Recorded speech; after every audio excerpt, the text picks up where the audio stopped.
Thank you. Good evening. Our speaker this evening is Larry Lee Hewitt. Larry's Lawrence, I guess, more appropriately. He's this year's recipient in Chicago of the Nevins Freeman Award, which is distinguished scholarship in the Civil War field. He has all the appropriate educational work and publication set credentials. Speaking of publications, he has some books in the back for sale, which I'm sure he'd be willing to deal with you after. If you want the details on that, please see the general orders. He currently lives in Chicago, but if you listen to him talk, you know that's not where he was born and raised. He is a Southerner come north. He spoke to us in January of 2011, and he talked then about the deserters who really didn't. Tonight he's going to speak, as you can see on the screen, Miss and Miss Makers of the Civil War. Larry? Thank you. Well, we're being filmed for posterity here, so during the Q&A at least, be quiet. Or be careful, I should say, with what you ask. We all right? Yep. Great. All right, then. Well, I thank you for having me back. It's always a pleasure to get invited back. I didn't realize that it had been as recent as January of 2011. As far as I know, you have the best ambiance for this meeting, and certainly still continue to draw a bigger crowd than some roundtables.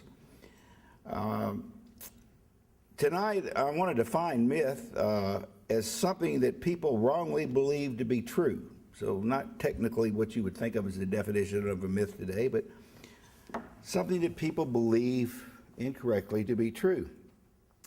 And my myth makers are either supposed eyewitnesses or historians writing after the fact. Now, it is the job of the latter to ferret out the lies of the former. But sometimes they find a story that is just too good not to retell. Sometimes the historian is misled by the existing evidence. And worse still, sometimes so-called historians make their evidence up.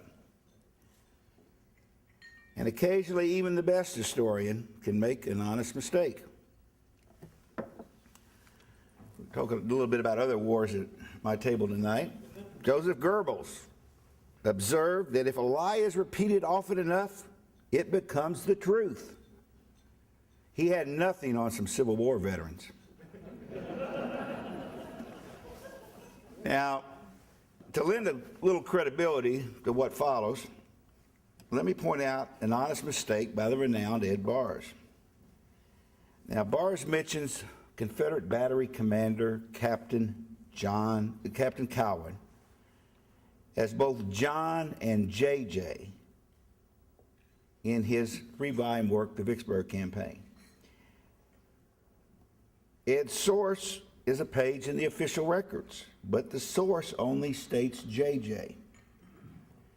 18 years later, in his book on Champion Hill, Tim Smith mentions Captain John J. Cowan and cites the same page in the official records as Ed. Now, his full name was James Jones Cowan, and he went by Jim. I can't say how Ed came up with John for his first name, but I'm confident that Tim Smith got John from Ed's book. And so such little errors continue over the decades. Sometimes the official records, in this case literally named the official records, can be wrong. The official records state that Brigadier General John Roan accompanied Major General Earl Van Dorn from Arkansas to Mississippi in the spring of 1862, where Roan remained for at least 2 months commanding a brigade of Confederate soldiers in the siege of Corinth. The truth is that Roan never crossed the Mississippi River with Van Dorn. Van Dorn left him in charge in Arkansas. He was about the only Confederate left behind when Van Dorn abandoned the state.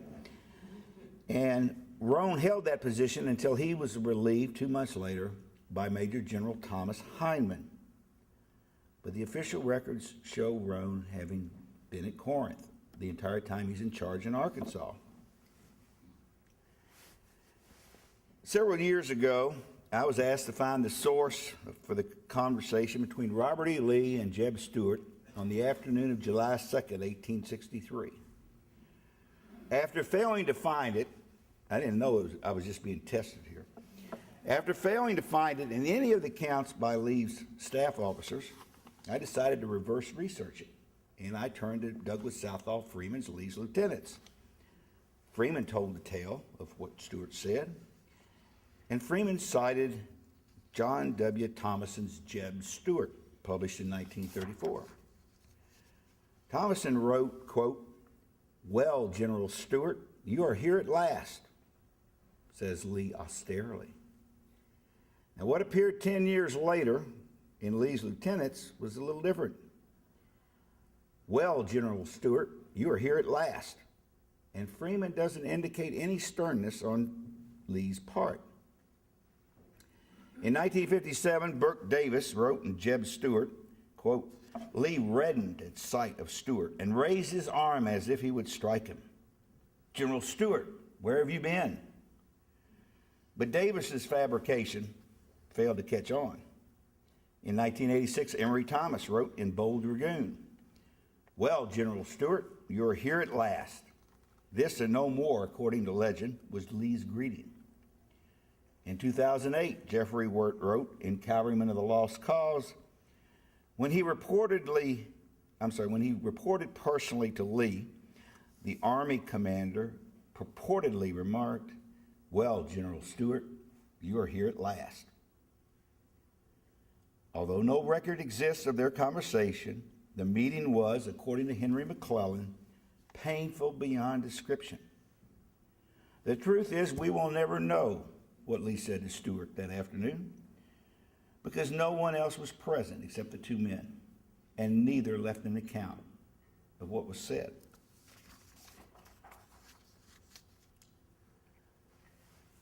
Braxton Bragg was and remains an easy target. This is the most ridiculing story of him. Quote, "On one occasion, when stationed at a post of several companies commanded by a field officer, he was himself commanding one of the companies and at the same time acting as post quartermaster and commissary. He was first lieutenant at the time, but his captain was detached on other duty.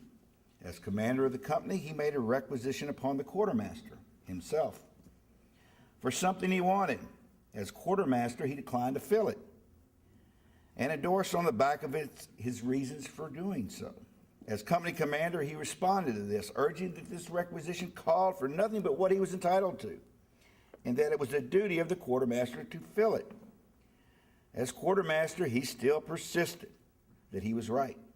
In this condition of affairs, Bragg referred the whole matter to the commanding officer of the post. The latter, when he saw the nature of the matter referred, exclaimed, 'My God, Mr. Bragg, you have quarreled with every officer in the Army, and now you are quarreling with yourself.' The source for this is the personal memoirs of U.S. Grant, published in 1885. The story went undisputed until 2011, when Samuel Martin began his biography of Bragg by recounting Grant's story and concluding Grant's humorous tale is obviously false, and it is. But it's a good story. And it's about Bragg. Now I'm going to ask you to be a little more open-minded. Part of the historian's job is to give their best guess in the absence of definitive evidence, and to make it clear to the reader that the historian is only giving his best guess. It is not unusual for such assumptions made by an historian to be challenged. Alexander Gardner's Home of a Rebel Sharpshooter is one of the most famous photographs of the Civil War. In 1961, Frederick Ray of Civil War Times Illustrated magazine compared several of Gardner's images to demonstrate that the body of the sharpshooter had been photographed in a second location. And this is the one above is the sharpshooter at the wall. The one below is the sharpshooter down the hill. In 1975, William Frazanito expanded upon Ray's discovery in Gettysburg: A Journey in Time to state that Ray had claimed in 1961 that Gardner and his two assistants moved the body up the hill to create a better composition using the boulders and rock wall in Devil's Den.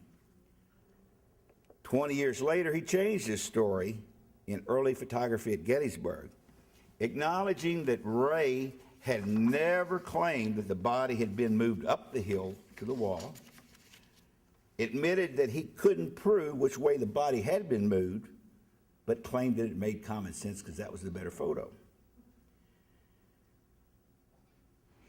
No matter the National Park Service, back when government still moved a little bit, accepted his 1975 claim, labeled the photograph a fake, and so it remains today.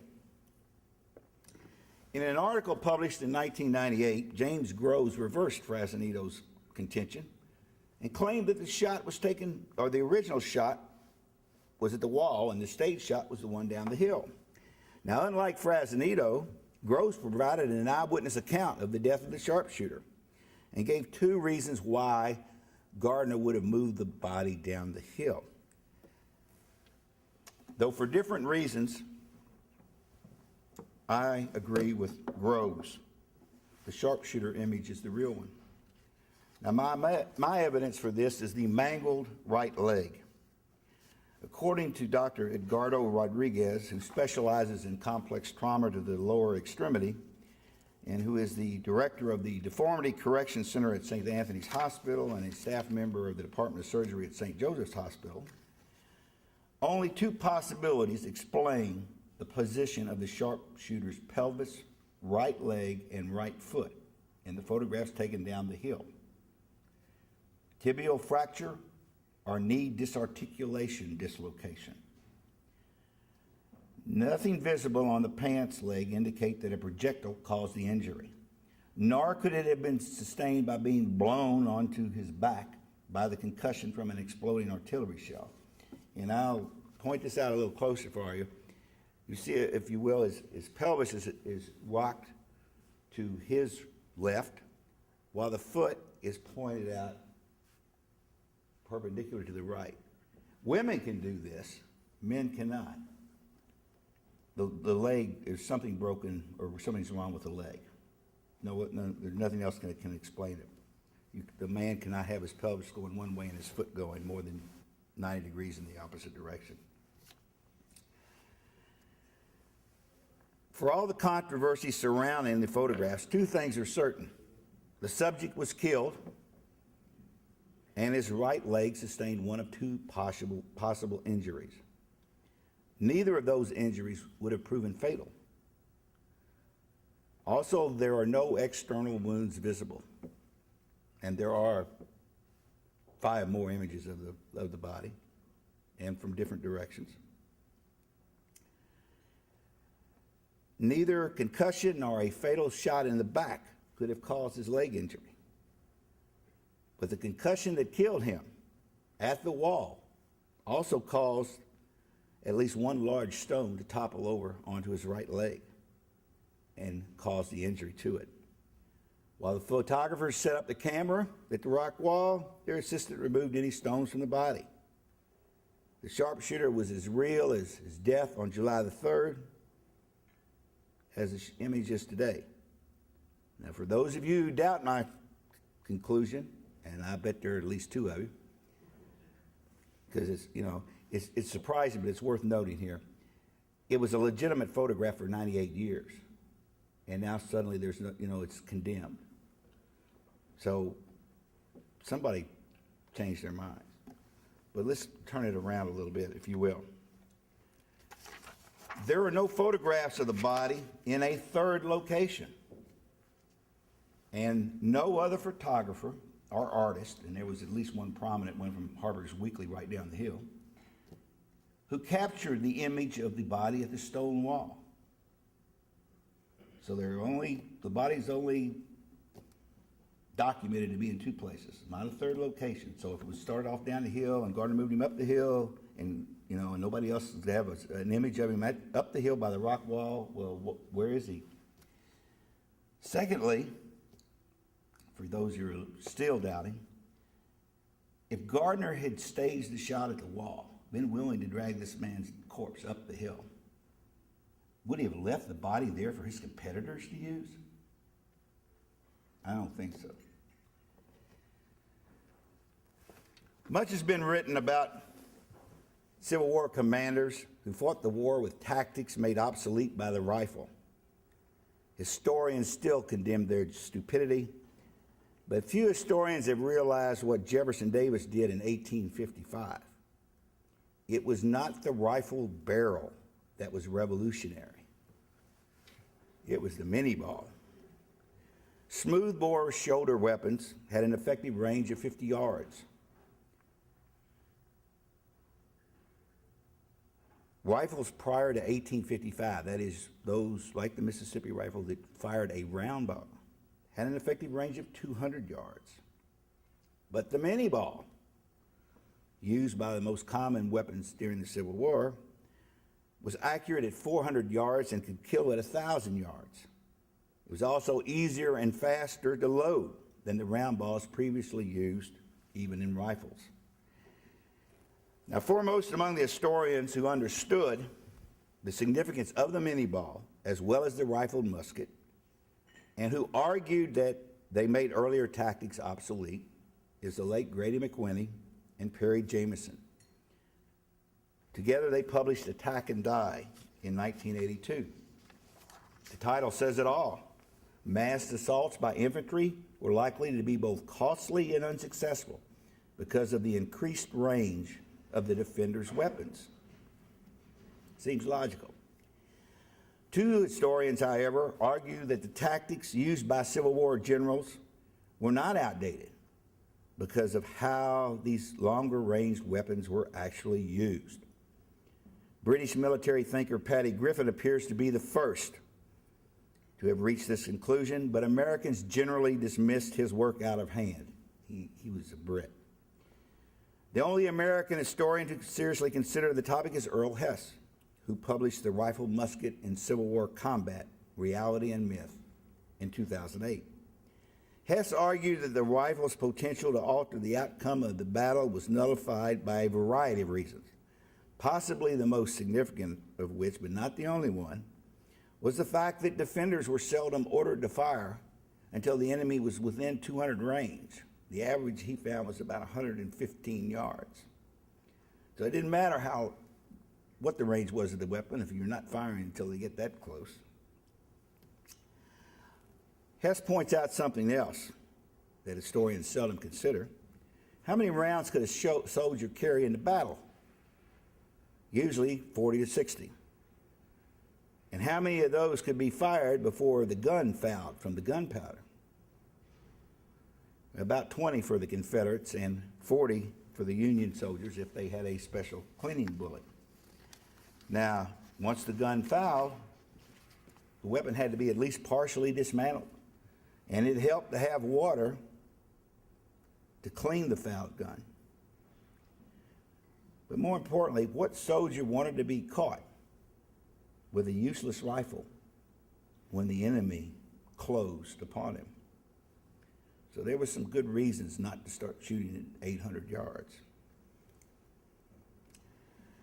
Now this triumvirate constitutes the circumstantial evidence for two widely popular myths. One is detailed at great length in the appendix to the first volume of the Confederate Journals in the Trans-Mississippi. But that myth goes like this. Albert Castell referred to the Trans-Mississippi as, quote, the junkyard of the Confederate Army, where those found wanting in the East were sent to limit the harm they could do. William C. Davis altered slightly this dumping ground theme when he wrote that, quote, in the summer of 1862, President Jefferson Davis began a war-long policy of sending discredited or incompetent generals there to command or using it to shelve personal favorites who had become too controversial to keep in the East. Now, tied to this opinion of the Trans-Mississippi is a notion best expressed by Craig Simons. Quote, when Robert E. Lee took over the command of the Army in Virginia, he measured his subordinate commanders by a simple standard: success. When a particular officer proved himself in combat, Lee promoted him. When he did not, Lee did not demote him. That was too confrontational, and Lee disliked personal confrontation. Instead, he contrived to have him sent to another theater, generally to the west. Without saying so, Lee used the West, or actually any theater outside of Virginia, as a dumping ground for officers he did not want around him anymore. Close quote. So we have these, this is our evidence. These three guys started the foundation of the myth that the junk was sent to the Trans-Mississippi and Lee was one of the junk dealers, if you will. Magruder was ordered to the Trans-Mississippi in May 1862 before Lee ever took command of the Army in Northern Virginia. Believing it unfair to send Magruder off in the face of the enemy as McClellan was closing in on Richmond, his transfer was delayed. Charged with drunkenness during the 7 days battles,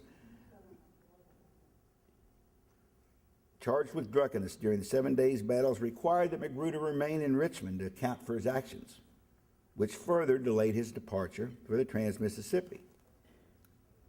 Lee has nothing to do with it. Now, during May and June, while Magruder remained in Virginia, Thomas Hyman, who had replaced Roane in Arkansas, had commanded the Trans-Mississippi north of the Red River. Hyman had so alienated the politicians in his department that Davis promised to replace him. When Magruder could not take over in July as originally planned, Davis sent the only officer available who outranked Hyman, Theophilus Holmes. It wasn't Holmes' performance against McClellan in the 7 days battles, or Lee's dislike of him, or anything else. Holmes was the only officer available to honor his already overdue promise to the politicians in the Trans-Mississippi. Lee had nothing to do with Holmes' departure. Moreover, Holmes' departure eventually led to the transfer of D.H. Hill from Lee's command to replace Holmes as commanding officer in North Carolina, because Davis said a senior officer with ties to North Carolina had to be in command there.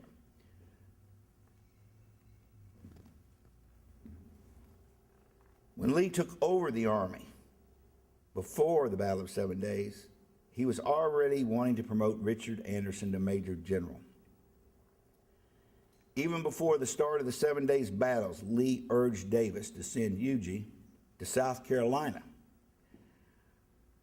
to replace the unpopular Pemberton. Now, Longstreet's lies about Huger's performance during the 7 Days battles is going to result in Huger's transfer to the Texas coast, where his abilities as an ordnance officer were critically needed. But it was Longstreet's lies and Lee's looking for a brigade for Richard Anderson but primarily Longstreet's lies, not Huger's performance, that brought about his transfer.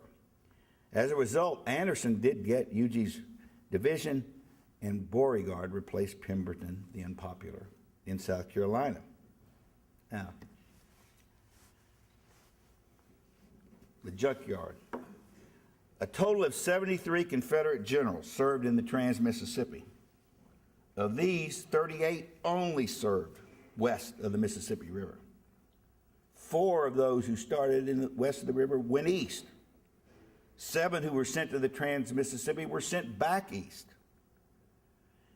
13 were either requested by Kirby Smith, requested themselves to be transferred there, or got a leave of absence so they could go there on their own. 3 were sent there because of disabling wounds, because it was their home. And 1 was sent there because his brigade had been captured and paroled at Vicksburg and released west of the river. Consequently, 90% of the Confederate generals who served in the Trans-Mississippi could not be considered to have been dumped there. This leaves 7. Among those 7, John G. Walker, who was transferred from Lee's army over his written objection. Another was William Preston, who Bragg had transferred because of a personal confrontation and not because of Preston's incompetence. Now we're down to 5. The myth, the junkyard of the Confederate Army. 5. I would submit to you that even if they were the 5 worst generals out of 428, that would not make it a junkyard. But I further submit Henry Hopkins Sibley was already there. Leonidas Polk never went. John Floyd never went. Lucius Northrop never went. I'll let you all pick whoever you want for the 5th worst Confederate general. But I submit to you that he's not going to be, I suspect he's not even going to be among the group that could qualify as junk. That is junk sent to the Trans-Mississippi. Total myth. Was not the junkyard. Now we come back to Robert E. Lee, who was, some very distinguished historians have credited with, like Davis, using the West. Lee was no different than any other senior commander. Bragg got rid of several generals for a variety of reasons. Kirby Smith would even get rid of Richard Taylor, his best subordinate, because of personal differences. And not even Lee always got what he wanted, believe it or not. And I've already mentioned D.H. Hill and John G. Walker. Lee would have preferred to have kept Richard Taylor and Wade Hampton, but he knew better than to ask Jefferson Davis to reverse himself. Also, Lee did not want to relieve Jubal Early in March of 1865, but Davis insisted upon it. Moreover, Lee also used Virginia as a dumping ground. Richard Ewell was transferred to the Department of Richmond.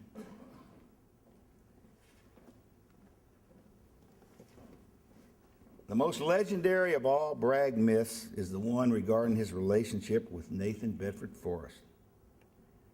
And this is a little lengthy one, but I think it's in many ways also the most important item I will cover tonight. These are the facts.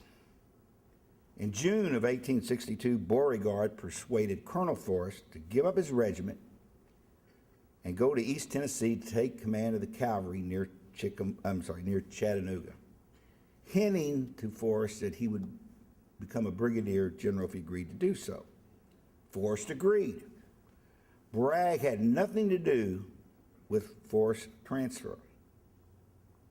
By the time Forrest was promoted to brigadier general in July, Bragg had replaced Beauregard and was himself moving toward East Tennessee. And he welcomed Forrest as commander of all his cavalry.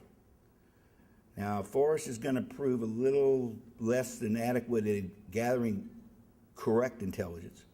And he's going to wind up, Bragg will end up dividing his cavalry for that and other reasons as well, between the 2 Army wing commanders, so that Forrest has only half of the cavalry when they entered Kentucky. In September, having invaded Kentucky, Forrest has an accident. His horse falls and then rolls over on top of Forrest, dislocating his right shoulder. It's very painful. Forrest can't ride. He's confined to a buggy. And the buggy will not keep up with Forrest's troopers as they're hurrying across the Bluegrass State. So Bragg transfers Forrest to Murfreesboro with a small contingent of his men, where Forrest is to recruit additional regiments and harass the enemy, keep them confined in the Nashville environs.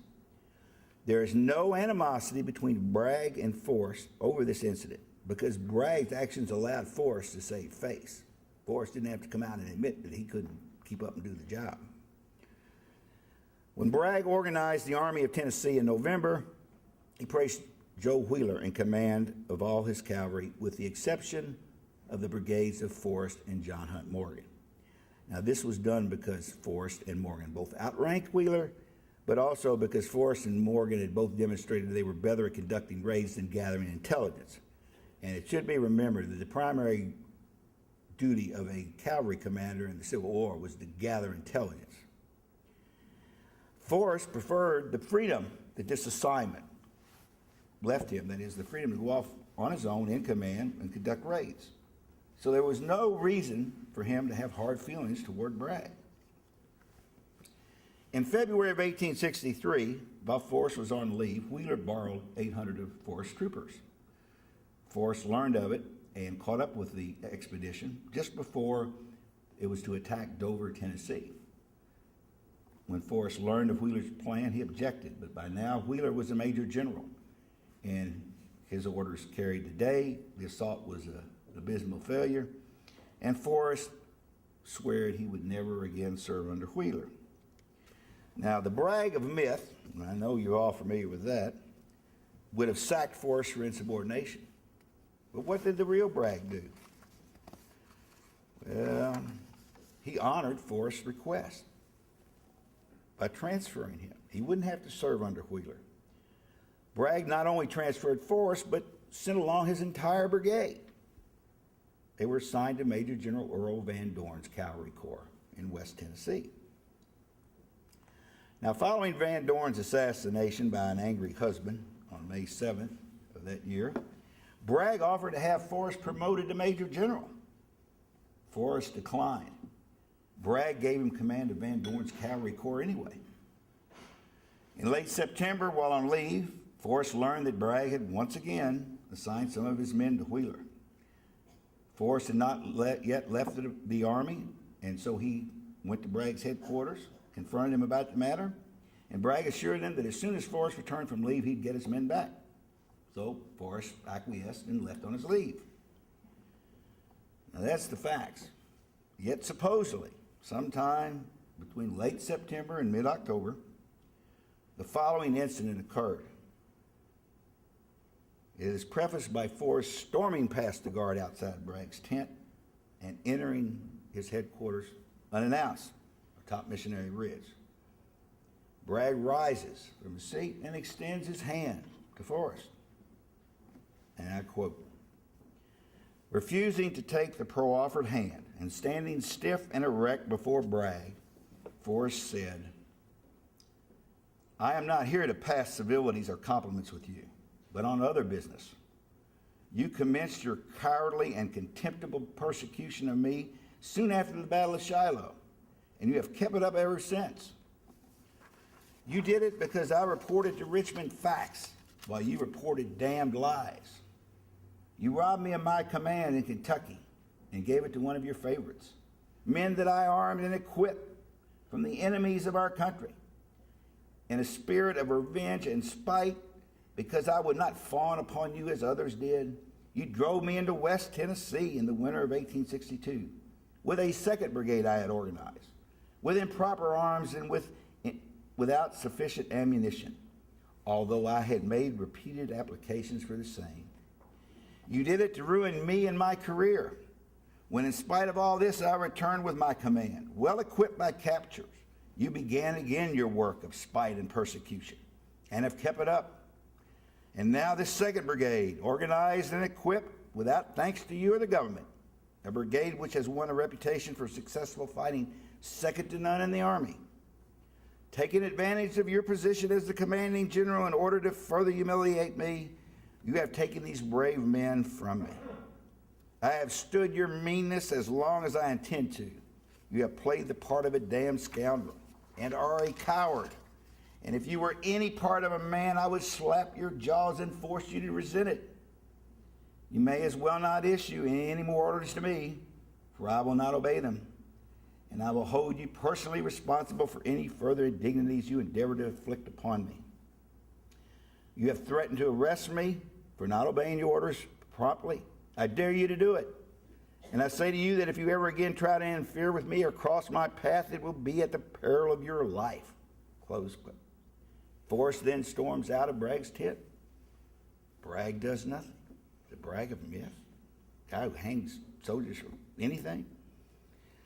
Now this account, really good, huh? You never heard it. I hope you enjoyed it, because it is one of the best. This account appears in every modern biography of Forrest as fact, And the same holds true even for Martin's 2011 biography of Braxton Bragg.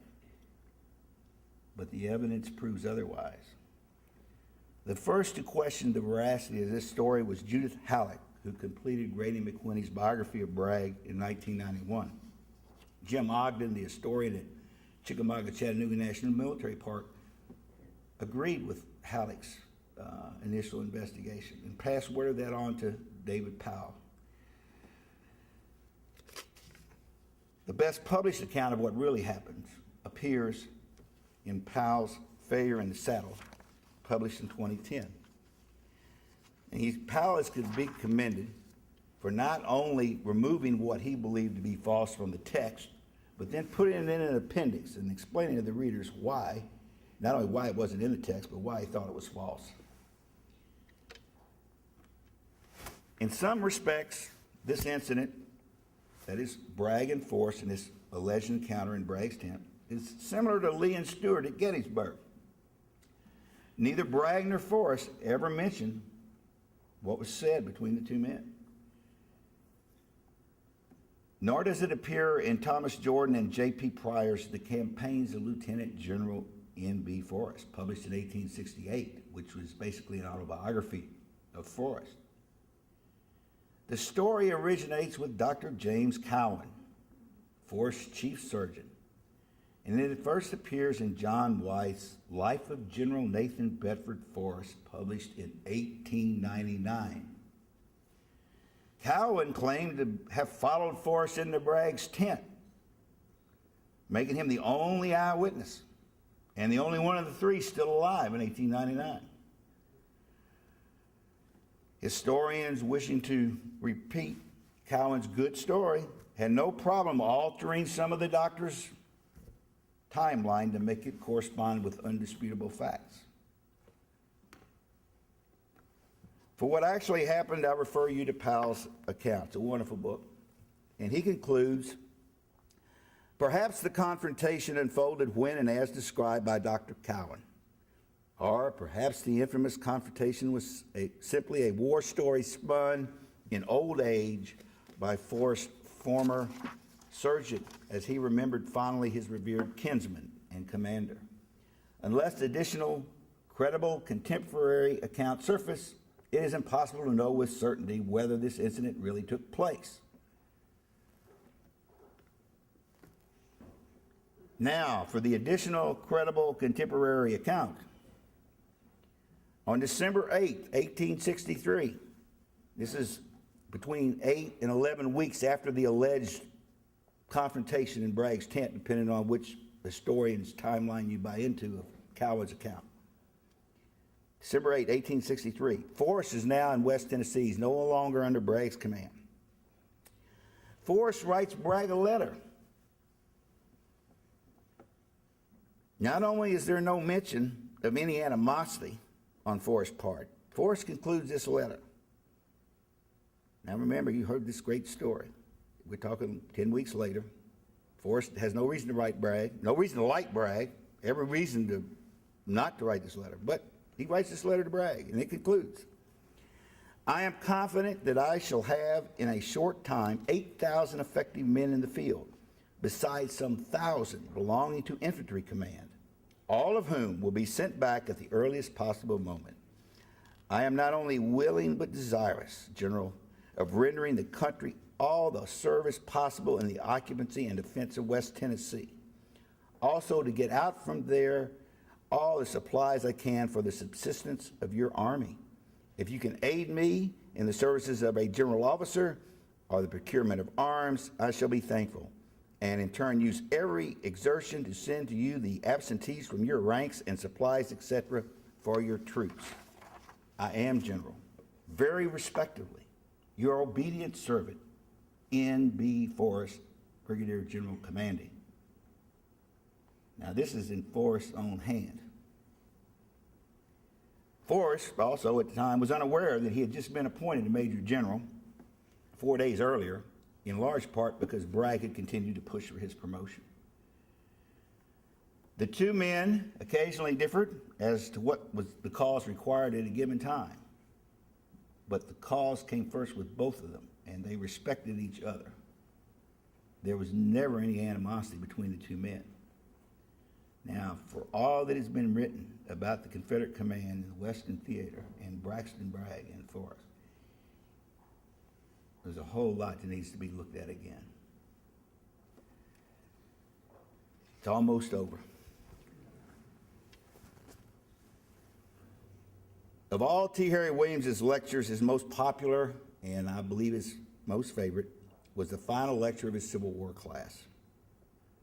He brought many in the audience to tears, and I literally saw it happen, as he read a passage from Joshua Chamberlain's The Passing of the Armies, published in 1915. It is the morning of April 12th, 1865. I won't give it all to you, but some is merited. This is Chamberlain. On they come, with the old swinging right step and swaying battle flags. In the van, the proud Confederate ensign. The great field of white, with canton of star-strewn cross of blue on a field of red. The regimental battle flags, with the same escutcheon following on, crowded so thick by thinning out of men that the whole column seemed crowned with red. Before us in proud humiliation stood the embodiment of manhood, men whom neither toils and sufferings, nor the fact of death, nor disaster, nor hopelessness could bend from their resolve. Standing before us now, thin, worn, and famished, but erect, and with eyes looking level into ours. Walking memories that bound us together as no other bond. Was not such manhood to be welcomed back into a union so tested and assured? Instructions have been given, and when the head of each division column comes opposite our group, our bugle sounds the signal, and instantly our whole line from right to left, regiment by regiment in succession, gives the soldier's salutation, from the order arms to the old carry, the marching salute. Gordon at the head of the column, riding with heavy spirit and downcast face, catches the sound of shifting arms, looks up, and taking the meeting, wheels superbly, making with himself and his horse one uplifted figure, with profound salutation as he drops the point of his sword to the boot toe. Then facing to his own command, gives the word for his successive brigades to pass us with the same position of the manual. Honor answering honor. On our part, not a sound of trumpet more, nor roll of drum, not a cheer, nor word, nor whisper of vainglory, no motion of man standing again at the order, but an awed stillness rather, and breath holding, as if it were the passing of the dead. Close quote. A similar version had been published by Chamberlain in a Boston newspaper in 1901. Many of the 30,000 plus individuals who had been present that day on April the 12th at Appomattox Courthouse were still alive, and several Yankees called Chamberlain on his account.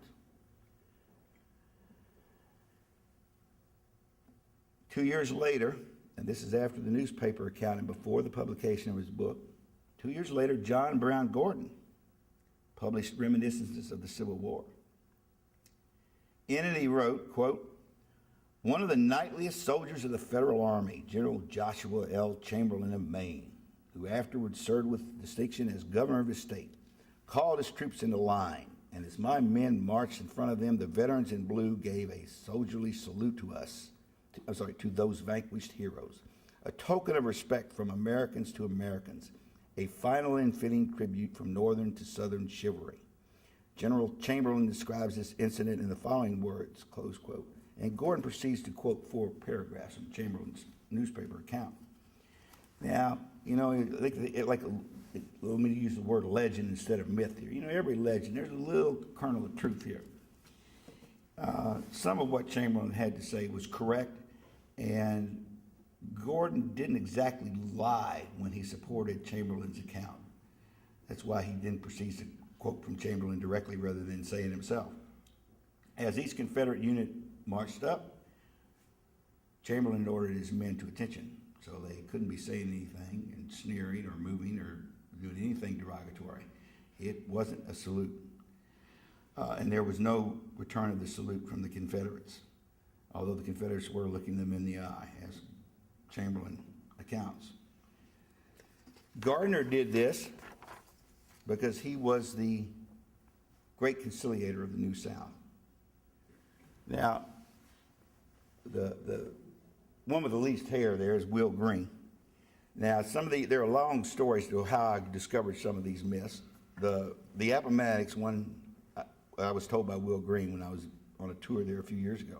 Now, Will and I went to school together, and as we know each other for what we are, I had to really check him out here with his story. And unfortunately, Chamberlain lied, and Gordon gave him credibility for it. Now, that's what I haven't run across this anywhere else, where there is a Union general and a Confederate general in cahoots on purporting some illusion, mythical event that occurred during the war. The first and only historian to ever tell the truth was William Marvel in his Lee's Last Retreat, published in 2002. I don't take credit for finding the evidence for this one. Nevertheless, even though the story is false and the National Park Service knows it, they refuse to tell the truth after 148 years. It's worth noting that the painting they used to illustrate the surrender does not show the Union soldiers in the salute position of carry arms. If the public is deemed unable to handle this fraud, what else is the government withholding from us? Oh, wait, go back. Wait, you're supposed to see E.T. That's the other thing the government is withholding. In any case, I thank you very much.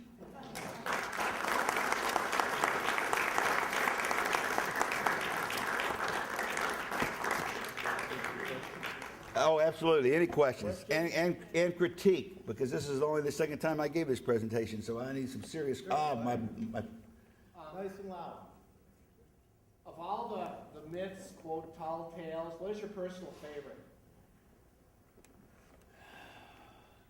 Well, I think it has to be the one where I discovered the hard evidence of, which is Forrest and Bragg. And in part not only because of my firsthand work with it,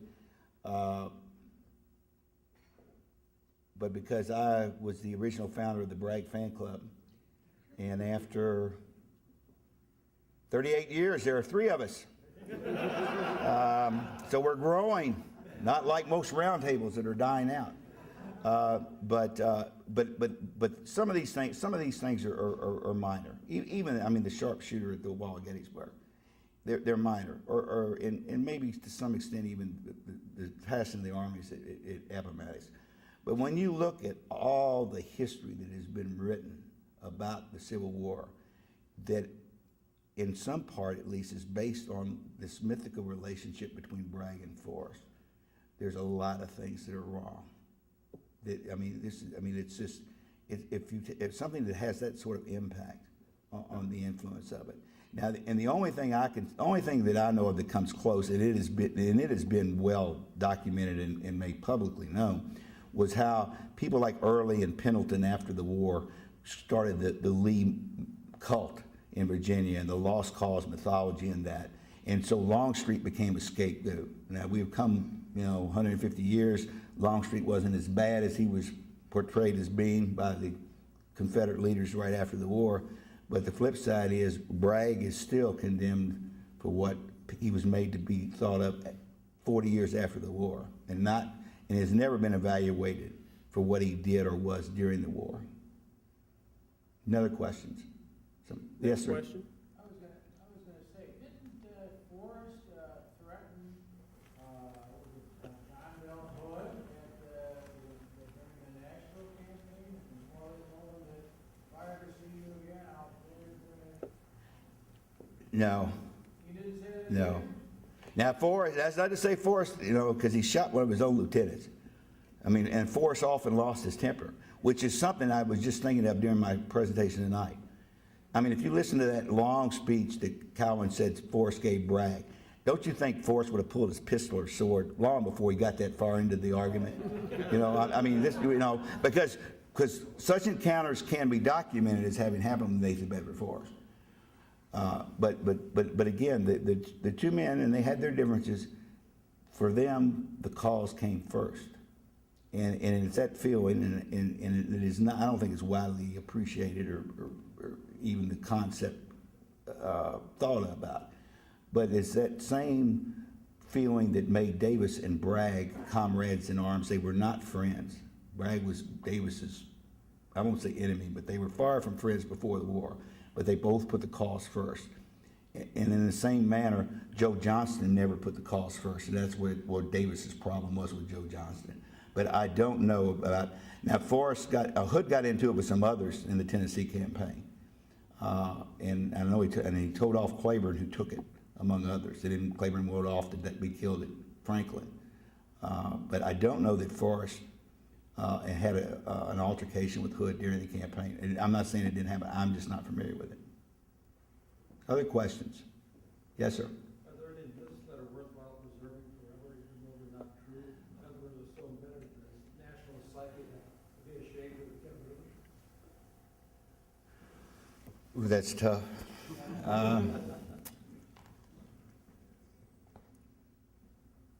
I don't think so.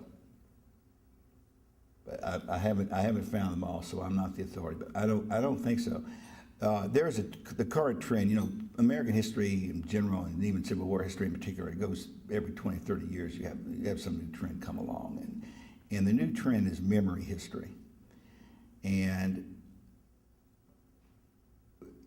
I think if you don't know what actually happened, how can you say if the people are remembering it correctly or not? And so I think there's so much we don't know of what actually happened that it's not time to look at the memory. There are some places, and a good instance here is Appomattox. A lot of people kept their mouths shut about what Chamberlain and Gordon claimed to have happened. Because there were several thousand soldiers still alive who surrendered, who were at Appomattox during the ceremony. And they didn't think it was worth voicing an opinion about. But I can't give you one specifically, no, sir. Other questions? The only point that I could make is that considering the Victorian times, we're talking 1880s, 1870s, 1890s, if I went up to you and I said, I think that story you told about Appomattox was a damn lie, you pull out the revolver and you shoot me dead right in the park. And you can't take a man like Chamberlain or Gordon and then you could also suffer the same fate by a friend. So I mean, you don't. Victorian rules were maybe you did keep your mouth shut.